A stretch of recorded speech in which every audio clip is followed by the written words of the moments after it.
നിങ്ങൾ അറിഞ്ഞു കാണും, ഫ്രാൻസിലും ജർമ്മനിയിലും വീണ്ടും മതതീവ്രവാദികളുടെ ആക്രമണം.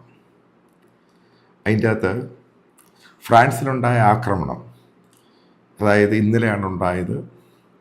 ഒരാൾ, ഏകദേശം 63 വയസ്സുള്ള ഒരാൾ കൊല്ലപ്പെട്ടു. പോർച്ചുഗീസ് സ്വദേശിയാണ്. 2ഓളം പോലീസുകാർക്ക് സീരിയസ് ആയിട്ട് ഇഞ്ചേർഡായി.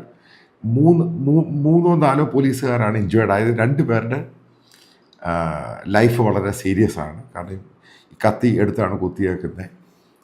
ഏകദേശം 37 വയസ്സുള്ള സിറിയൻ അൾജീരിയ അസൈലം സീക്കർ.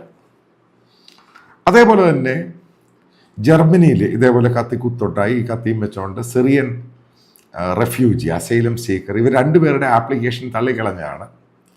ഈ തള്ളിക്കളഞ്ഞ ശേഷം ആണ് ഇവർ ഭ്രാന്ത് പിടിച്ച് വന്നിട്ട് അവിടെ കാണുന്നവരെ കുത്തിക്കൊല്ലുക. നിങ്ങൾക്കറിയാം, ജർമ്മനിയിൽ ഒരു ചെറുപ്പക്കാരൻ, സ്കൂളിൽ പഠിക്കുന്ന കൊച്ചുകുട്ടിയെ കുത്തിക്കൊന്നു.